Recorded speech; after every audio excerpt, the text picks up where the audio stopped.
Вымогательство и заработок на страхе в 7 сотнях километрах от линии фронта. Военные известной штурмовой бригады Украины кошмарили мужчин на западе страны. Похищение, удержание в подвалах и не только.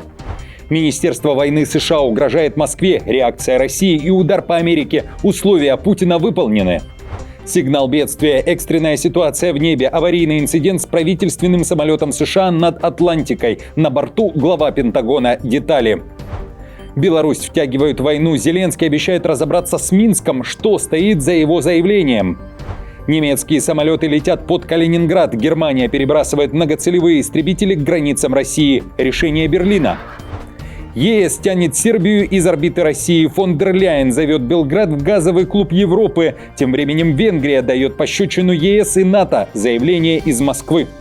Гражданин Казахстана обрывается на российскую радиостанцию с антивоенными лозунгами. Громкое дело в Санкт-Петербурге. Об этом и не только, досмотрите. Всем привет, это «Время Прядко». Коротко, четко и по делу о том, о чем говорят в мире. Как всегда, жду ваших комментариев и ответов на мои вопросы. Пожалуйста, поддержите лайком и поделитесь видео на своих страницах в соцсетях. Время начать.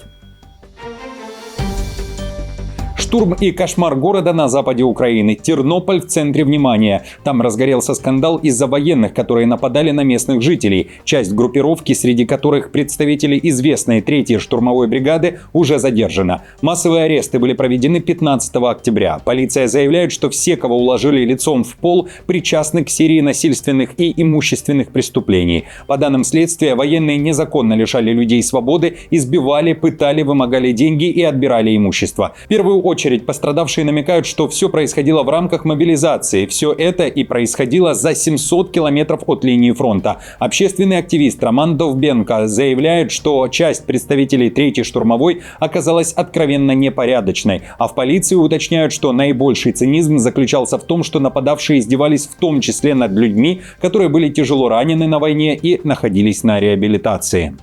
Еще одно преступление задокументировано в Ивано-Франковской области. Там военные остановили автомобиль потерпевшего, силой пересадили мужчину в свое транспортное средство, а его машину похитили. Своих жертв они запугивали, а в случае обращения в полицию угрожали физической расправой. В 3-й штурмовой отреагировали на заявление полиции и уверяют, что бригада открыта для сотрудничества со следствием и ожидает объективного расследования дела. Вызов СБУ брошен. Новый поворот в деле о лишении мэра Одессы украинского гражданства. Журналист-расследователь Bellingcat и российское оппозиционное издание The Insider уверяют, что опубликованная накануне Служба безопасности Украины копия российского паспорта Труханова – это подделка. Однако этот документ является очевидной подделкой и, вероятно, является частью российской активной операции, направленной против действующего мэра. В то же время The Insider пишет о том, что у Труханова все-таки был паспорт РФ, но опубликованная фотокопия паспорта – фальшивка. Документ с таким номером действительно был выдан, но в 2010 году россиянке по имени Татьяна, которая путешествовала с этим паспортом. А в копиях СБУ указано, что этот паспорт был выдан в 2015 году. К тому же допущены ошибки в написании имени Труханова. Как выяснил The Insider, согласно российским базам данных, у Труханова и правда был российский паспорт. Вернее, даже два. Первый, номер которого начинается с 4604, значится как выданный 15 апреля 2003 года и затем утраченный. И второй, номер которого начинается с 4611, был выдан 24 марта 2011 года Главным управлением МВД по Московской области взамен утраченного. В заявлении на выдачу этого паспорта, также имеющемся в распоряжении The Insider, значится в связи с достижением 45-летнего возраста. Труханов накануне заявил, что по-прежнему выполняет обязанности мэра и готовится судиться. В то же время Центральная избирательная комиссия считает, что Труханов потеряет мэрство, когда Одесский горсовет получит указ президента. ЕС тянет Сербию из орбиты России. Фон дер Ляйен зовет Белград в газовый клуб Европы. Накануне она заявила, что Сербию пригласили присоединиться к совместным закупкам газа ЕС. Обещают теплые дома и европейские цены. Брюссель фактически предлагает Белграду альтернативу российскому газу, от которого страна зависит более чем на 80%. К тому же фон дер Ляйен называет условия для того, чтобы Сербия стала членом ЕС. Страна должна присоединиться к антироссийским санкциям. В то же время президент Александр Вучич осторожно намекнул, что Белград готов диверсифицировать поставки газа, но Белград ждет решения компании «Газпромнефть» относительно ее контрольного пакета вниз, включая возможность его продажи. Мы подключаем Сербию к энергетическому рынку ЕС. Это настоящая гарантия того, что сербские семьи будут в безопасности и согреты зимой.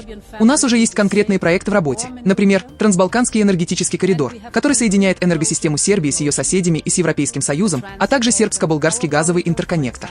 Мы готовы инвестировать в эти проекты дальше. В то же время Венгрия называет призывы ЕС отказаться от российских энергоресурсов скандалом, безумием и отсутствием логики. Заявление сделал глава МИД Сиярто, находясь в Москве. Он заявил, что Венгрия не позволит ЕС и НАТО давить на нее в вопросах энергоснабжения. Мы действительно ценим наше сотрудничество с российскими партнерами и коллегами в сфере энергетики. Почему? Из-за нашего опыта. Россия нас никогда не подводила. Поставки всегда приходили вовремя. Когда нам нужно было больше, мы получали больше, когда меньше – меньше. Контракты всегда выполнялись. И у меня есть лишь один вопрос. Почему мы должны разрывать эти отношения? Германия поднимает в небо авиацию и перебрасывает ближе к российскому Калининграду. О планах по вооружению и о развертывании многоцелевых истребителей Еврофайтер в Польше заявил министр обороны Германии Писториус. Он уточняет, что авиация будет переброшена на польскую авиабазу в Мальборке. Оттуда до Калининграда меньше 100 километров. Писториус называет эти действия вкладом в охрану неба восточного фланга НАТО и дает понять, что Германия будет еще более активной и заметной у границ России. Одновременно Писториус объявил о масштабной инвестиции, внимание, в 10 миллиардов евро на развитие дронов всех типов, от ударных до разведывательных. Прежде всего, мы хотим обеспечить, чтобы многочисленные отдельные меры работали слаженно, как часы. И для того, чтобы достичь и гарантировать это в ближайшие годы, Германия инвестирует 10 миллиардов евро в беспилотники всех типов и уровней, как наступательные, так и оборонительные, в соответствии с бюджетными планами на предстоящие годы. Условия Путина выполнены. Новый президент Сирии Ахмед аш-Шараа во время визита в Москву пообещал, что Сирия выполнит все договоренности, достигнутые при Асаде. Его слова означают, что российские военные базы в Сирии останутся. Рейтер пишет, визит Шараа вносил деликатный характер. Россия в течение многих лет оказывала военную поддержку Асаду в его борьбе с сирийскими повстанцами, которые в декабре прошлого года пришли к власти под руководством Шараа. Позднее Москва предоставила Асаду и его семье убежище, когда они покинули страну. И сейчас Асада новая власть хочет вернуть в Дамаск. Два сирийских источника сообщили Рейтер, что Шараа намерен использовать переговоры, чтобы официально попросить Москву выдать Асада для суда по обвинениям в преступлениях против сирийцев. Россия, которая гордится своей способностью защищать иностранных союзников, вряд ли согласится выдать Асада Дамаску. Лавров ранее заявлял, что Россия предоставила Асаду убежище, потому что его жизни угрожала опасность. Кроме того, как сообщает СМИ, Шараа рассчитывал получить от России экономическую помощь, льготные поставки пшеницы и инвестиции в нефтяные проекты, а также сотрудничество в других сферах. По данным источников Рейтер из Сирии, он также мог поднимать вопрос о поддержке Москвы в противостоянии израильским требованиям о расширении демилитаризованной зоны на юге Сирии, а также затронуть тему повторного размещения российской военной полиции в Сирии. Мы прилагаем усилия для развития наших политических целей и понимаем, что, как уже отметил, нас связывает историческая связь, и в России будет серьезная роль в этом процессе. Также мы опираемся на многие достижения, которые Россия позволила нам достичь. Она помогала нам в различных сферах. И пока в Москве решали эти вопросы, в Брюсселе говорили о вооружении Украины. После встречи с главой Пентагона половина НАТО скидывается на оружие для Киева. 17 стран Альянса согласились финансировать поставки американского оружия для ВСУ в рамках программы Pearl. Генсек НАТО Марк Рютте заявил, что главная цель Альянса – сохранить боеспособность Украины и сделать ее сильнее. Он отметил, что США возобновили поставки вооружений и боеприпасов, теперь за счет европейских партнеров. В НАТО делают ставку на мир через силу. Об этом открыто заявил и министр обороны США. Он также пригрозил Москве издержками и заявил, что Америка поучаствует в этом и готова выполнить свою часть работы. Слушаем прямую речь. Если эта война не закончится, если в ближайшей перспективе не появится путь к миру, то Соединенные Штаты вместе с нашими союзниками предпримут необходимые шаги, чтобы наложить издержки на Россию за ее продолжающуюся агрессию. Если нам придется сделать этот шаг, Министерство войны США готово выполнить свою часть работы, так, как это может сделать только Америка. Ответ России и США был незамедлительным. В Москве заявили, что угрозы со стороны Америки не позволят РФ отказаться от планов и целей, которые поставил Путин. Какие меры они могут ввести? Грозить поставить Украине дальнобойные ракеты «Томагавк» и ввести пошлины. Нам все равно, мы будем делать свое дело, выполнять задачи, которые поставил наш президент. Кроме того, в Кремле накануне ответили Трампу. Пресс-секретарь Путина Дмитрий Песков прокомментировал слова американского президента о том, что тот не понимает, почему Путин до сих пор не закончил войну. Песков заявил, что Путин всегда руководствуется интересами своей страны. При этом добавил, что Москва открыта к политико-дипломатическому решению войны, но считает, что проблема в Киеве. В то же время в Киеве заговорили о проигрыше России. Такой вариант мог давно стать реальностью, если бы не союзники Путина, заявил глава украинской разведки. Подчеркиваю, что Россия давно бы проиграла эту войну. Украина с помощью партнеров вернула бы все оккупированные территории, если бы не поддержка Кремля со стороны союзников Москвы, прежде всего Северной Кореи. Подчеркиваю и хочу обратить внимание на то, что у некоторых стран все же не совсем честное поведение. Сигнал бедствия в небе над Атлантикой. Внештатная ситуация. Правительственный самолет США Boeing C-32A с главой Пентагона Хексетом на борту внезапно сообщил на Землю о проблемах в воздушном пространстве. Борт развернулся и совершил экстренную посадку. Лобовое стекло авиасудна дало трещину. По пути обратно в Соединенные Штаты с встречи министров обороны НАТО самолет министра войны Хексета совершил внеплановую посадку в Соединенном Королевстве из-за трещины в лобовом стекле. Посадка была произведена в соответствии со стандартными процедурами, и все находившиеся на борту, включая министра Хексета, находятся в безопасности. Вскоре сам Хексет заявил, что с ним все в порядке, написав всего несколько слов на своей странице в X, это бывший Твиттер. Все в порядке. Слава богу.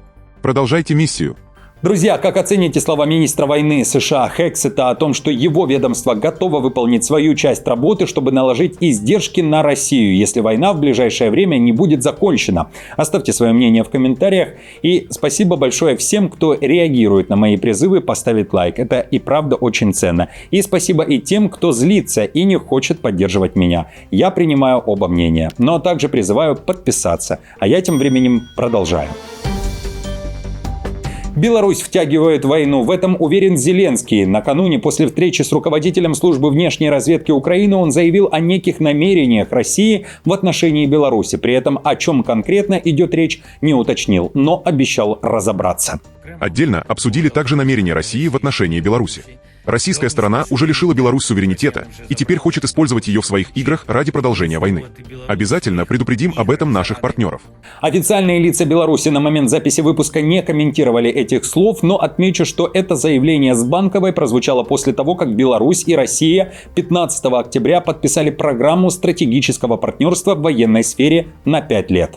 Сотрудничество России и Белоруссии в сфере обороны является одним из ключевых факторов поддержания региональной стабильности на фоне откровенно враждебной деятельности НАТО. Альянс поддерживает значительное передовое военное присутствие на восточном фланге блока, активизировал учебно-боевую и разведывательную деятельность у границ наших стран. Срыв договоренностей. Вашингтон стучит по столу. Хамас призывают немедленно сложить оружие и прекратить расправы в Газе. Заявление сделал глава Центрального командования США адмирал Брэд Купер. Мы настоятельно призываем Хамас немедленно прекратить насилие и обстрелы мирных палестинских граждан в Газе, как на территориях, контролируемых Хамас, так и в районах, находящихся под контролем Цахал за желтой линией. Это историческая возможность для мира. Хамас должен воспользоваться ею, полностью прекратив боевые действия, строго придерживаясь 20-пунктного мирного плана президента Трампа и незамедлительно разоружившись. Он добавил, что Вашингтон уже передал эти требования посредникам, которые обязались помогать с установлением мира и защитой мирных жителей Газы. Купер на этой неделе посетил Газу вместе со спецпредставителем Трампа Стивом Уиткофом и Джаредом Кушнером. По словам американских военных, после подписания перемирия в Израиль прибыли сотни сотрудников США для работы в координационном центре по мониторингу режима прекращения огня. В саму Газу они заходить не будут. Напомню, что ранее Трамп заявлял, что если Хамас не разоружаться, то им с этим помогут американские военные. Далее цитата. «И это произойдет быстро и, возможно, насильно». Конец цитаты. Гражданин Казахстана пытался выйти в эфир радиостанции «Питер ФМ», чтобы произнести антивоенные лозунги. 52-летний Нурлан под видом курьера ворвался в офис радиостанции, где собирался прорваться еще и в студию, но не удалось. При этом в офисе он успел высказать свое мнение о войне. Как пишут СМИ Санкт-Петербурга, сотрудники быстро поняли, что мужчина не просто заблудился. После задержания полиции в его рюкзаке нашли пластиковые стяжки. Полиция оценила произошедшее максимально серьезно. Здание прочесали кинологи, никакой взрывчатки не нашли, а казахстанец в итоге поехал в отделение полиции, где получил протокол о мелком хулиганстве. Программный директор радиостанции отметил, что изначально не придал особого значения этому инциденту. Но в дальнейшем при досмотре у мужчины в рюкзаке были найдены хомуты-стежки. Полиции он признался, что планировал таким образом нейтрализовать персонал радио, чтобы добраться до микрофона. Друзья, хорошей вам недели. Спасибо за поддержку лайком, подпиской и комментарием. До встречи уже завтра.